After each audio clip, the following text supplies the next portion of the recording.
Hello students, welcome to winter classes. और आज की क्लास में स्टार्ट करने वाले कक्षा 10वीं का विषय विज्ञान और प्रौद्योगिकी भाग 1 पाठ 8वां। पाठ का नाम है धातु विज्ञान मेटलर्जी। स्टूडेंट्स के पहले विज्ञान और प्रौद्योगिकी भाग 2 के ऑलरेडी मैंने तीसरे पार्ट से लेकर 10वें पार्ट तक के सारी वीडियोस मैंने बना के रखी हुई है। यदि आप लोगों ने उन वीडियोस को नहीं देखी है और आपको देखना है तो आपको प्लेलिस्ट में सारी वीडियोस मिल जाएंगी, या तो मैं इस वीडियो के डिस्क्रिप्शन में उसकी लिंक दे दूंगा, आप सारी वीडियोस को देख सकते हो। तो स्टूडेंट्स, इस वीडियो के अंदर हम बात करेंगे धातु विज्ञान के बारे में। धातु भौतिक गुणधर्म क्या होते हैं, धातु के रासायनिक गुणधर्म किसे कहते हैं, अधातु भौतिक गुणधर्म क्या होता है, अधातु रासायनिक गुणधर्म किसे कहते हैं, और साथ ही साथ हम लोग पढ़ेंगे आयनिक यौगिक और धातुओं की अभिक्रियाशीलता और अलग अलग पद्धतियों को देखेंगे। ठीक है ना, कि उन धातुओं को किस तरह से अलग किया जाता है, अलग अलग पद्धतियां धातु को अलग करने के लिए। ठीक है ना, तो वीडियो को स्टार्ट टू एंड तक देखिएगा। यदि आपको वीडियो पसंद आए तो वीडियो को लाइक और शेयर और सब्सक्राइब जरूर कीजिएगा हमारे चैनल को। तो चलिए वीडियो को स्टार्ट करते हैं। तो स्टूडेंट्स, पहला टॉपिक हम लोग शुरू करते हैं धातुओं के भौतिक गुणधर्म, फिजिकल प्रॉपर्टी ऑफ मेटल। पहला गुणधर्म यहाँ लिखा है, धातुओं को मुख्य रूप से ठोस अवस्थाएं में होती हैं। स्टूडेंट्स, जितनी भी धातुएं होती हैं सभी की सभी धातुएं मुख्य रूप से ठोस अवस्था में होती है, लेकिन अपवाद के रूप में याद रखिएगा। अपवाद के रूप में आप लोग याद रखिए पारा और गैलियम, ये दोनों धातु है। पारा और गैलियम ये धातु है, लेकिन ये प्रकृति में द्रव अवस्था में आपको पाई जाएंगी। ठीक है ना, आप लोग जब बीमार होते हैं तो डॉक्टर के पास जाते हो तो डॉक्टर आपका टेम्परेचर चेक करने के लिए आपके मुंह में एक तापमापी डालता है। तो उस तापमापी आपने देखा होगा, सुनहरे रंग की जो एक द्रव होता है उसे पारा कहते हैं। ठीक है ना, पारा तापमान को चेक करने के लिए दवाखाने में इस्तेमाल किया जाता है डॉक्टर द्वारा। ठीक है, धातु में चमक होती है। क्या होती है, धातु में चमक होती है। जितनी भी आप धातुएं देखेंगे सबके अंदर क्या पाई जाएगी, चमक पाई जाएगी। लेकिन कभी कभी कोई धातु होती है जो ऑक्सीजन के साथ या तो आर्द्रता के साथ क्या करते हैं, वो लोग अभिक्रिया कर लेते हैं। ठीक है ना, अभिक्रिया करते हैं या गैसों के साथ एक संपर्क में आने की वजह से उनके पृष्ठभाग की जो चमक होती है वो खत्म हो जाती है। इसलिए धातुएं कभी कभी चमकी नहीं दिखाई देती। जैसे आप लोग चांदी पर देखते हो काला काला रंग आ जाता है, लोहे पर जंग लग जाती है। ठीक है, उसी तरह सोने का जो कलर होता है वह भी धीरे धीरे उड़ने लग जाता है। तो ये किसकी वजह से होता है, क्योंकि धातु क्या होते हैं, वहाँ पर वायुमंडल में जो भी ऑक्सीजन है और जो आर्द्रता है उनके साथ क्या करते हैं, वो लोग संपर्क कर लेते हैं। उनकी वाष्प के साथ उनकी आर्द्रता था संपर्क करने की वजह से उनके पृष्ठभाग पर क्या होती है, अभिक्रिया होती है, जिसकी वजह से उनकी चमक क्या होती है, खत्म हो जाती है। धातु में तन्यता और आघात वर्धनता गुणधर्म पाया जाता है। स्टूडेंट, तन्यता गुणधर्म किसे कहते हैं, जितनी भी धातु होती है उनको हम लोग उससे तार बनाया जा सकता है, और तार बनाने की वजह से उसको अलग अलग हम लोग क्या करते हैं, आकार दे सकते हैं। ठीक है ना, आप लोग सोनार को जानते हैं। सोनार देखो कितने पतले पतले सोने के तार से अलग अलग गहने बनाता है। ठीक है ना, वो तन्यता गुणधर्म की वजह से। आघात वर्धनता, आप सभी को मालूम, घर के ऊपर एक पतरा लगाया जाता है जो किसका होता है, लोहे का होता है। ठीक है ना, वो किसके गुणधर्म की वजह से पतरा बनता है, तो आघात वर्धनता के गुणधर्म की वजह से।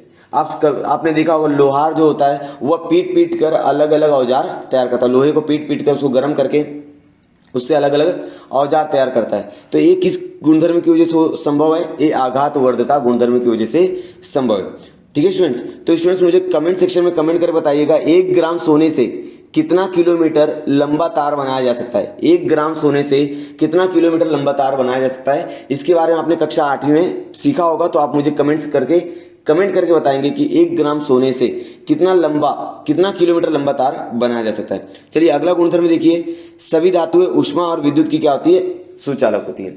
उष्मा और विद्युत की सुचालक, आपको मालूम सुचालक किसे कहते हैं, जिसके अंदर उष्मा और विद्युत का क्या हो, वहन होता हो। जो धातु उष्मा मिलने पर गर्म हो जाती है और जिसमें से विद्युत धारा का क्या होता है, वहन होता है, उन्हें क्या कहा जाता है, सुचालक कहते हैं। तो जितनी भी धातुएं होती हैं सब धातुएं उष्मा और विद्युत की क्या होती हैं, सुचालक होती है। मतलब उसके अंदर उष्मा का और विद्युत दोनों का क्या होता है, वहन होता है। सभी धातुएं सामान्य रूप से ठोस कठोर होती है। जितनी भी धातुएं होती हैं वो सामान्य रूप से आपको कठोर अवस्था में पाई जाएंगी। लेकिन अगर हम लोग बात करें आधुनिक आवर्त सारणी, आपने विज्ञान और प्रौद्योगिकी भाग 1 के तीसरे पाठ में देखा होगा आवर्तों का वर्गीकरण। ठीक है, उसके अंदर देखा था कि क्षारीय धातु किसे कहते हैं।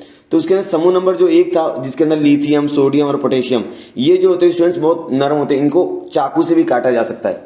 ठीक है, ये अपवाद के रूप में याद रखिएगा। जो क्षारीय धातु है लिथियम, सोडियम और पोटेशियम, ये कठोर नहीं होते, ये इतने मुलायम होते, इतने कमजोर होते हैं कि इनको चाकू से भी काटा जा सकता है। धातुओं का द्रवणांक और क्वथनांक उच्च होता है। सबसे पहले समझते हैं द्रवणांक किसे कहते हैं। किसी भी चीज का द्रव में रूपांतरण होने की प्रक्रिया को द्रवणांक कहेंगे, और किसी भी पदार्थ का द्रव से गैस में रूपांतरण होने की प्रक्रिया क्या कहा जाएगा, क्वथनांक कहा जाएगा।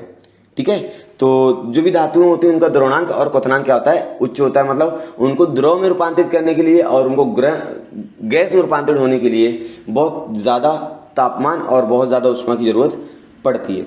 ठीक है, तो मुझे आप लोग कमेंट सेक्शन में कमेंट करके बताओगे कि पानी का द्रवणांक कितना है और पानी का क्वथनांक कितना है। पानी का द्रवणांक कितना डिग्री सेल्सियस और पानी का क्वथनांक कितना डिग्री सेल्सियस, आप मुझे कमेंट सेक्शन में कमेंट करके बता दोगे। उदाहरण के रूप में जैसे बात करें, टंगस्टन धातु का द्रवणांक सबसे अधिक है। जो टंगस्टन धातु होती है, जो आपके विद्युत बल्ब होते हैं ना, जो विद्युत बल्ब उनके अंदर जो चमकदार जो धातु होती है उसको टंगस्टन कहा जाता है। तो उसका जो द्रवणांक होता है वो बहुत ज़्यादा होता है, इसलिए विद्युत बल्बों में टंगस्टन धातु का इस्तेमाल किया जाता है, क्योंकि वो जल्दी पिघलता नहीं है, ठीक है ना, और ज़्यादा मात्रा में रोशनी देता है। इसके विपरीत अगर सोडियम, पोटेशियम, पारा, गैलियम धातु का द्रवणांक और क्वथनांक क्या होता है, बहुत कम होता है। सोडियम हो गया, पोटेशियम हो गया, पारा हो गया, गैलियम, इनका द्रवणांक और क्वथनांक क्या होता है, बहुत कम होता है। इन सभी चीज़ों को याद रखिएगा।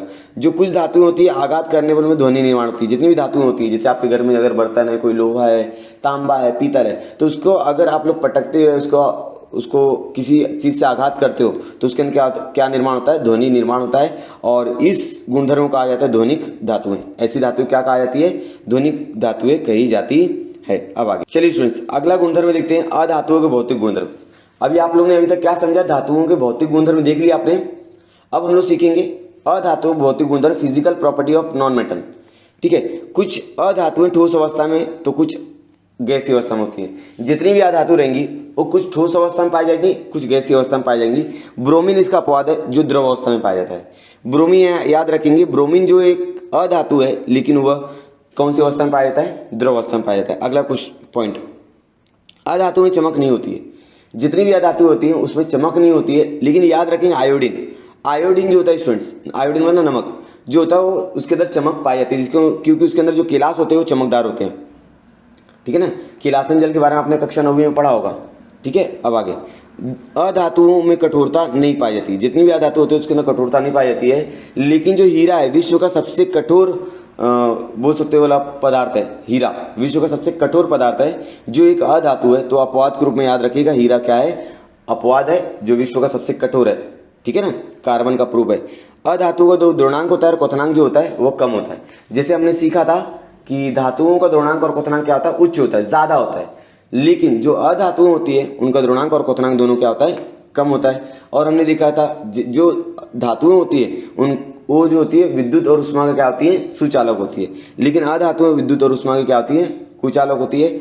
अपवाद के रूप में याद रखें ग्रेफाइट, जो विद्युत की क्या होती है, सुचालक होती है। जिसको हम लोग विद्युत सेल होता है ना, आपने देखा होगा, एवरीडे का सेल देखा होगा, जो 15 रुपये 10 रुपये आता है। ठीक है, तो उसके अंदर ग्रेफाइट का इस्तेमाल किया जाता है। उसके कार एक छड़ होती है काली कलर की, वो ग्रेफाइट की छड़ है, जो विद्युत का सुचालक का कार्य करती है, जो ऋणाग्र का काम करता है। ठीक है ना, विद्युत सेलों में ऋणाग्र का कार्य करता है। अब आगे, धातुओं के रासायनिक गुणधर्म, केमिकल प्रॉपर्टी ऑफ मेटल। धातुएं क्रियाशील होती है, जितनी भी धातुएं होती है क्रियाशील होती है, क्योंकि उसके अंदर क्या होता है, इलेक्ट्रॉन त्यागने की क्षमता पाई जाती है। इलेक्ट्रॉन क्या करने की क्षमता पाई जाती है, त्यागने की। जब इलेक्ट्रॉन त्यागने की क्षमता पाई जाती है तो वो क्या करता है, किसी भी तत्व के साथ जल्दी से अभिक्रिया करके क्या तैयार करता है, यौगिक तैयार कर लेता है, और क्या बन जाता है, धनावेशित बन जाता है। क्या बन जाता है, धनावेशित। जैसे बात करें सोडियम और क्लोरीन की बात करें, तो सोडियम क्या बच्चों, धातु है, और क्लोरीन क्या धातु है। सोडियम का परमाणु क्रमांक कितना, 11। अगर इसका इलेक्ट्रॉनिक अनुरूपण देगा 2 8 1, और इसका इलेक्ट्रॉनिक अनुरूपण देखे क्लोरीन का 2 8 7, तो सोडियम क्या करेगा, अपनी बाह्यतम कक्षा में जो एक इलेक्ट्रॉन है वो क्या करेगा, क्लोरीन को दे देगा। जब एक इलेक्ट्रॉन दे देगा तो सोडियम क्या हो जाएगा, प्लस धनात्मक हो जाएगा, और क्लोरीन क्या हो जाएगा, एक इलेक्ट्रॉन लेकर ऋणात्मक हो जाएगा। ठीक है, तो इससे हमको समझ में आता है कि जो धातुएं होती हैं वो क्या होती है, वो इलेक्ट्रॉन को त्यागती है। वो इलेक्ट्रॉन को क्या करती है, त्यागती है। मतलब उनकी बाहरी कक्षा से इलेक्ट्रॉन क्या होते हैं, निकल जाते हैं, और जितने इलेक्ट्रॉन निकलेंगे उतना धनात्मक चार्ज क्या होगा, उसके नाभि में बढ़ जाएगा। ठीक है, और जो अधातु होती है वो ऋणात्मकता गुणधर्म दर्शाती है, वो इलेक्ट्रॉन ग्रहण करती है, और उनके अंदर क्या आता है, ऋणात्मक चार्ज आ जाते हैं। वे आसानी से इलेक्ट्रॉन का त्याग कर धनावेशित आयन बनाती है, इसलिए इन्हें धन विद्युत तत्व भी कहा जाता है। धातुओं क्या कहा जाता है, धन विद्युत तत्व कहा जाता है। क्या आप जानते हैं जो पदार्थ ऊष्मा के सुचालक होते हैं सामान्य तो विद्युत के भी सुचालक होंगे। ठीक है, जितने भी पदार्थ आपको ऊष्मा के सुचालक दिखेंगे वे सभी के सभी क्या होंगे, विद्युत के भी सुचालक रहेंगे। इस प्रकार ऊष्मा के कुचालक विद्युत के कुचालक होते हैं, और जो ऊष्मा का कुचालक रहेगा वह विद्युत का भी कुचालक रहेगा। उदाहरण अपवाद के रूप में याद रखेंगे हीरा। हीरा जो है स्टूडेंट्स वह विद्युत का कुचालक है, लेकिन ऊष्मा का क्या है, सुचालक है। ऊष्मा उसको मिलने पर वो गर्म हो जाता है, ठीक है, लेकिन उसके अंदर विद्युत धारा प्रवाहित नहीं होती है, ठीक है, याद रखिएगा ये सारी चीजें। अब आगे करके देखिए, इस तरह के जो प्रैक्टिकल्स रहेंगे वो हमारे वीडियोस में आते रहेंगे, तो मैं समझाने का प्रयास करूंगा और आपको पूरी चीज़ें समझ में आ जाएंगी। क्योंकि प्रैक्टिकल है या प्रयोग है तो आपको प्रयोगशाला में करना पड़ता है, लेकिन हमारे पास ऐसी सुविधा उपलब्ध नहीं है, तो हम लोग क्या करेंगे, वीडियो के माध्यम से समझने का प्रयास करेंगे। सामग्री क्या लेनी है आपको, चिमटा, छुरी, बर्नर। आपको दिख रहा है ये चिमटा है, ठीक है ना, छुरी और बर्नर, ये बर्नर ले लिया, चिमटा और छुरी ले लिया, ठीक है, चिमटे से पकड़ लिया है। रासायनिक पदार्थ क्या लेना, एल्यूमिनियम, तांबा, लोहा, सीसा, मैग्नीशियम, जस्ता, सोडियम, ये हमको रासायनिक पदार्थ लेने हैं। सूचना क्या करनी है, सोडियम का उपयोग शिक्षकों की उपस्थिति में ध्यान से करें, क्योंकि सोडियम जो होता है वो ज्वलनशील मतलब उसको हवा में रखने पर वो जल्दी अभिक्रिया कर लेता है, इसलिए सोडियम को हम लोग क्या करते हैं, मिट्टी के तेल में रखते हैं, ठीक है ना। सोडियम जो होता है नॉर्मल हवा में, ठीक है ना, सामान्य हवा में जल्दी से अभिक्रिया करके क्या करता है, उड़ जाता है, इसलिए सोडियम को बचाए रखने के लिए सोडियम को हमेशा मिट्टी के तेल में रखा जाता है। इस बात को याद रखिएगा, वैज्ञानिक कारण में पूछा जाता है, ठीक है। अब उपयुक्त प्रत्येक धातु का नमूना चिमटे से पकड़ बर्नर की ज्योति पर रखिए, मतलब जितनी भी धातु आपने देखा उन सभी धातुओं को एक एक करके बर्नर पर क्या करना है, उसको जलाना है। तो पहला क्वेश्चन, कौन सी धातु आसानी जलेगी, तो सोडियम जो रहेगा स्टूडेंट्स वो बहुत जल्दी जल जाएगा, क्योंकि सोडियम की जो अभिक्रियाशीलता है वो बहुत ज़्यादा है, वो जल्दी से अभिक्रिया कर लेता है। दूसरा, जलने पर धातु के पृष्ठभाग पर कैसा दिखाई देता है, जलने के बाद धातु के पृष्ठभाग पर हल्की काली परत आपको दिखाई देगी, उस धातु पर हल्की काली परत आपको दिखाई देगी। धातु ज्योति पर जलते समय ज्योति का रंग कैसा होता है, जब ज्योति से आप धातु को जलाते हो, ठीक है ना, तो उसका रंग कैसा हो जाता है, नीला, आपने देखा होगा, ठीक है, कभी ये प्रयोग आप लोग करके देख सकते हो, ठीक है स्टूडेंट्स। तो अब यह टॉपिक हमारा है धातुओं की अभिक्रियाएं, ठीक है। तो इसके अंदर हम लोग देखने वाली धातुएं होती हैं अलग अलग तत्वों के साथ, अलग अलग यौगिक के साथ किस प्रकार से अभिक्रिया करते हो, ऑक्सीजन के साथ कैसे अभिक्रिया करती है, पानी के साथ कैसे अभिक्रिया करती है, अम्ल के साथ किस प्रकार अभिक्रिया करते हैं, नाइट्रिक अम्ल के साथ कैसे अभिक्रिया होती है, और जो दूसरे धातु लवण होते हैं उनके साथ कैसे अभिक्रिया होती है, और धातुओं के साथ कैसे अभिक्रिया होती है। तो इन सभी चीज़ों को हम लोग आने वाली वीडियोज़ के अंदर देखेंगे, ठीक है। तो उम्मीद आपको वीडियो पसंद आई होगी। वीडियो यदि आपको पसंद आए तो वीडियो को लाइक ज़रूर कीजिएगा, अपने दोस्तों को शेयर कीजिएगा।